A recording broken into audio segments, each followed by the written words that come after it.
Vous êtes des barjots, putain. On est nous-mêmes. Vous êtes des grands malades. Comment on démarre ça? Tu connais le principe d'une mob ou pas? Non. Tu connais le principe d'un scooter? Non. Bon, on va se marrer. Tu prends ta mob, Ouais. tu cours et tu sautes dessus. Ah bon? Ouais. C'est tout? Ouais, y'a plus de pédale. Attends, elle est froide! Elle est froide! On peut plus de ce mec.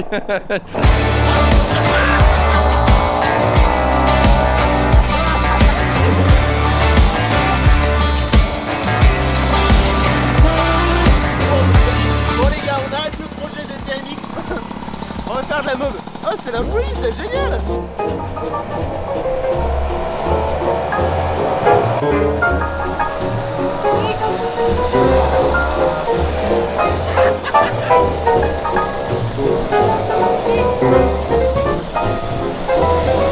Don't ask me what I've been doing. Watch the whole summer go by. Feel like I haven't made a move yet. Say I've been on some smooth shit. The beats you couldn't write to. Pass them all on over. Let me try. I know you like to. I don't stand beside you. The beef is on the shelf. Unless you vibing out to my music, you ain't helping no. Lady keeps stalking like a tiger in the forest.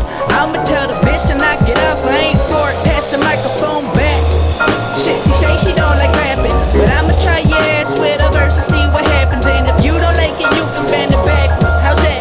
Can tell she like it dirty, you can see. Bienvenue les amis dans ce 5e épisode de la préparation de l'ours trembleur. Tout va bien, il fait froid, mais on s'amuse. Première fois sur une mob, c'est la folie les gars. On va faire vite fait la DTMX et ensuite je pense qu'on va faire un projet mob. C'est ouf, c'est incroyable.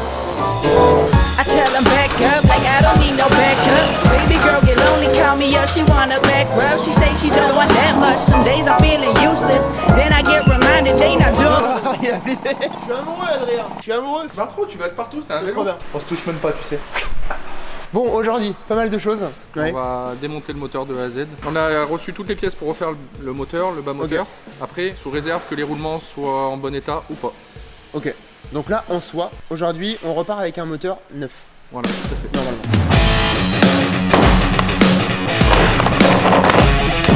Ma belle-mère. Mon ancienne. Tu veux mon échappement?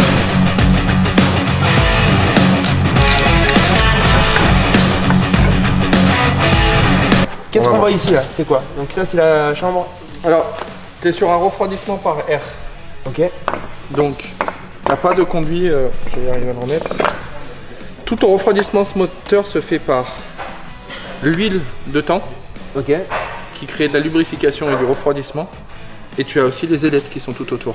Et donc dedans, tu arrives, ta culasse, Ok. ton cylindre, ton piston que tu vois bouger. Alors si tu veux un cours rapide sur le principe d'un moteur de temps.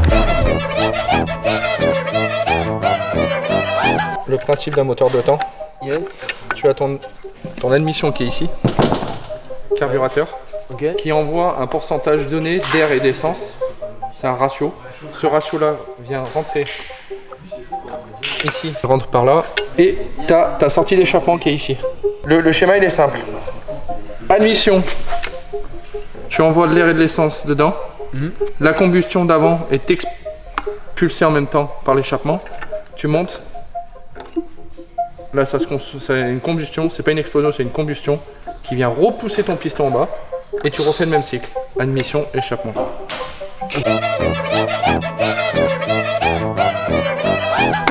Et là pour toi le piston il est pas beau là? Bah, il est pas. On va voir dessous s'il a été serré ou pas. C'est parti pour de longues heures de bricolage. On enlève le haut moteur pour accéder à la culasse et au piston. L'enjeu est de voir ce qui est à remplacer ici et de voir l'étendue des dégâts. Il est vraiment usé, mais il a jamais serré. Donc après, chose délicate à faire, tu viens sortir tes segments. Non, ça c'est tes segments. Les segments permettent de faire quoi? C'est en fait c'est l'étanchéité contre ta paroi qui se met là. Regarde. Ok. En fait, c'est ce qui fait ton étanchéité. Ok. Ton segment, il vient contre la paroi de ton cylindre. Ouais. Il est contre ta paroi. Tout métaux se dilate avec la température. Lui, il vient se dilater. En se dilatant, il vient serrer contre ton piston. Mais comme il n'a pas plus de place ici, il vient se rabattre ici. Ok. Voilà. Si t'as pas assez de jeu d'origine, il vient se rabattre à tisserie, il force, et tu fais un serrage aux 4 coins. C'est-à-dire que tu serres ton piston à 4 angles. Et là, t'es mort. Donc là, nous, on conseille au moins 20 pour être fiable. 15, 20 de jeu de coupe. Là, je pense que t'es à 80. C'est-à-dire que ta segmentation, elle est complètement usée. Tu perds ton étanchéité. Donc tu sais que là, ta segmentation et ton piston est à changer. On s'attaque maintenant à la partie basse du moteur. Et là, les gars, ça va commencer à être vraiment rock'n'roll. Et donc là, tu arrives sur ton plateau d'allumage. L'allumage, c'est genre.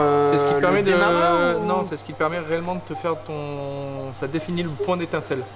C'est ce qui crée l'étincelle sur ta bougie. Qui permet de créer la combustion dans ton moteur. Wow. Folie, c'est. Incroyable. Donc du coup, on vient visser sur ton rotor d'allumage un extracteur qui te permet de sortir la cloche, le rotor, de ton axe de vilebrequin, qui est conique et qui est rentré en force avec une clavette. Donc tu viens avec un extracteur, c'est ça qui est bien, c'est que tu forces dans l'axe et tu t'abîmes pas. Ouais. Ton rotor, tu le voiles pas, tu viens là.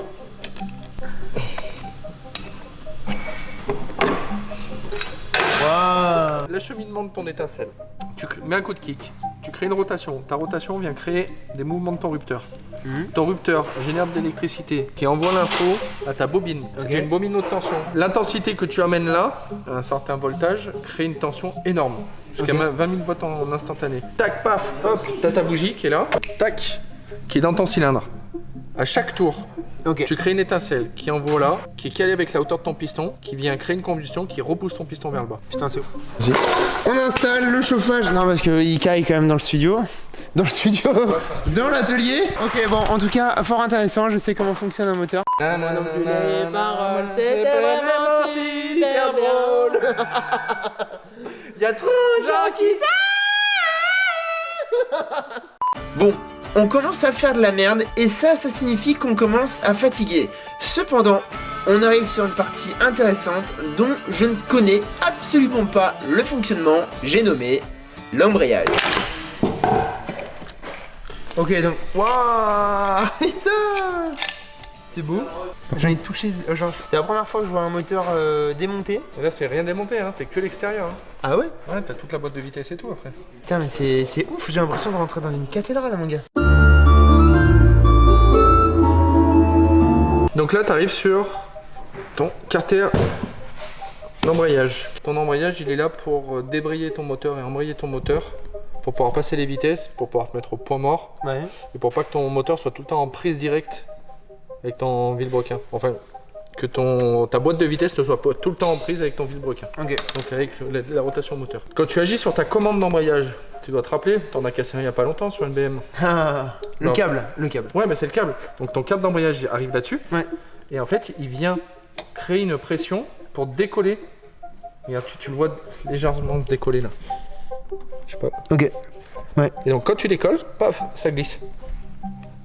Et comme ça glisse, bah, tu entraînes pas ta boîte de vitesse. C'est minime en fait. C'est minime.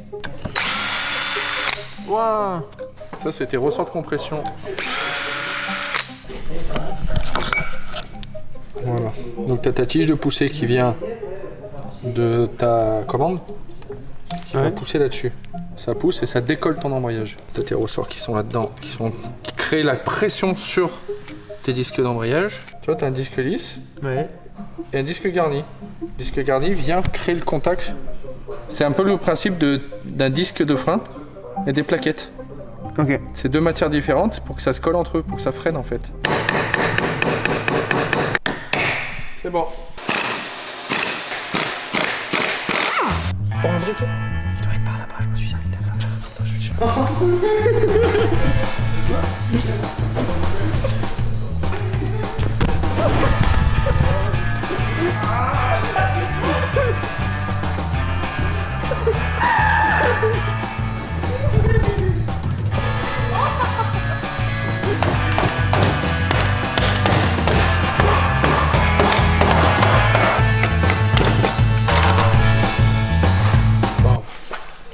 Waouh.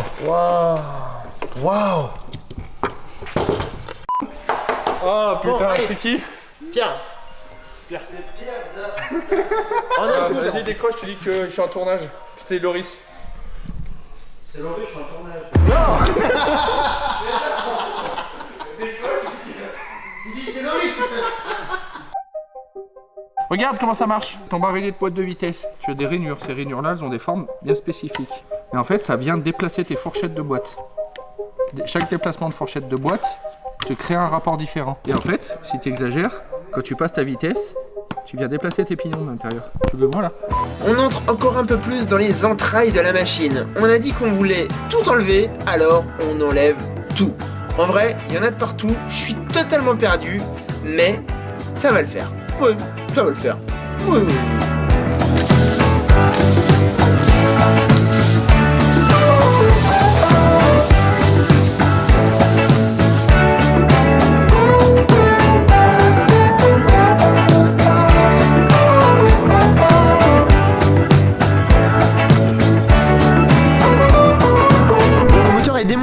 Maintenant, on va s'atteler à sabler quelques pièces. Donc, carter. Donc, l'objectif, c'est de sabler. Ensuite, le peindre. Et ensuite, que ce soit un petit peu joli, poncer juste le Yamaha. Et je pense que ça va être bien sortir pour le faire un peu polir.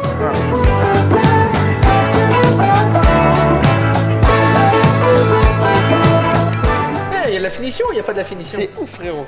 C'est incroyable. Putain, le rendu, genre t'as l'impression que la pièce est neuve. Donc là, ce que je te propose de faire, c'est que je vais te montrer comment marche la presse. On va sortir chaque roulement et chaque joint spi doucement. Ok. On va les mettre de côté pour commander les bons joints spi. Puis après, tu vas attaquer la suite du sablage. Petit passage par la presse pour enlever tous les joints et pouvoir passer les pièces au sablage. Jouer du piano debout, et bon, ça peut dire beaucoup.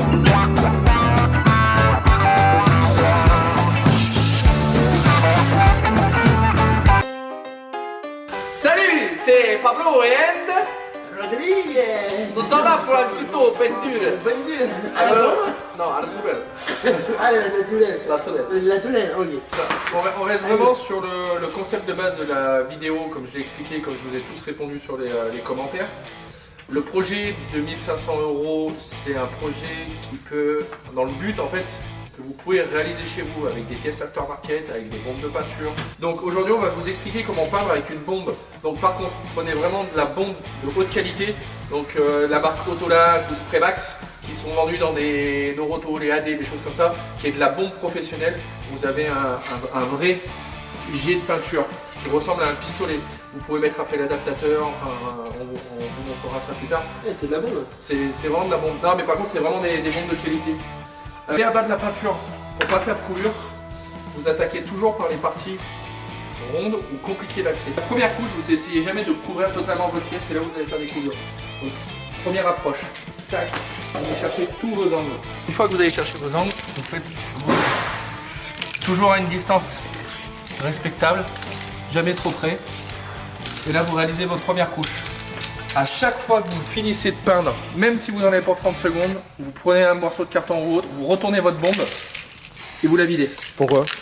Dedans, tu as un tube en plastique qui vient chercher la peinture au fond. Ouais. Après, tu as de la pression. Si tu expulses pas ce que tu as utilisé, ce qui est dans le tube, ça sèche dedans, ta bombe est inutilisable après. Non, je vais regarder. Tu as juste le bouchon de valve à remettre et remonter.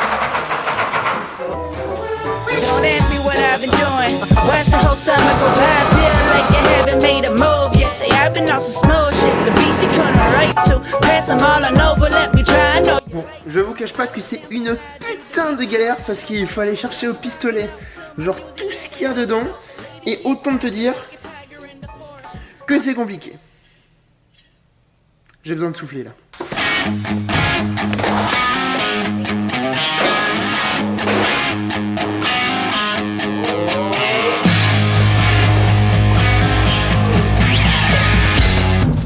Je suis calmé, on peut repartir au travail. On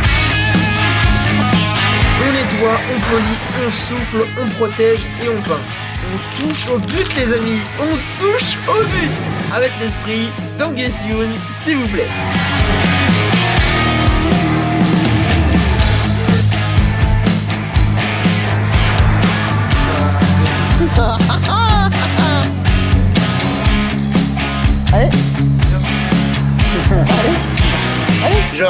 Ça les gars, c'est de la peinture en bombe et du vernis en bombe.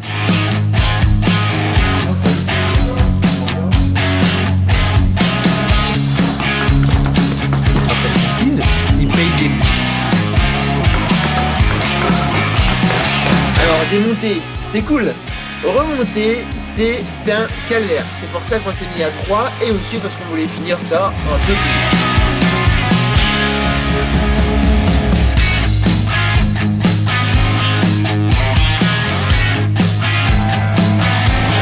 J'ai les meilleurs. Quand je vois le moteur comme ça, je me dis, c'est vraiment un moteur neuf de chez neuf. C'est chouette. Là, ah bah là, t'as pas une pièce qui est pas neuve dessus. Ouais. On a bien fait de le démonter. Ah, c'est ouf, hein. Du coup, on C'est va long. serrer les 4 écrous de ta culasse, pas de ta culasse, de ton cylindre. Tu as un couple de serrage à respecter qui est donné par le constructeur à vérifier. Donc là, c'est 40 newtons. Ouais. On va serrer 40 newtons. À savoir qu'il faut toujours, suivant les cylindres, suivant les marques, chez Yamaha, c'est un serrage en croix. 1, 2, 3, 4. Ça y est. Hop. Ultime vissage, on met le joint de culasse, on assemble tout et les amis, voici un fucking, mais alors un fucking moteur entièrement neuf. Il est pas beau, hein? En vrai, s'il fume bleu, blanc ou violet, je te demande un putain de remboursement Adrien. Promis.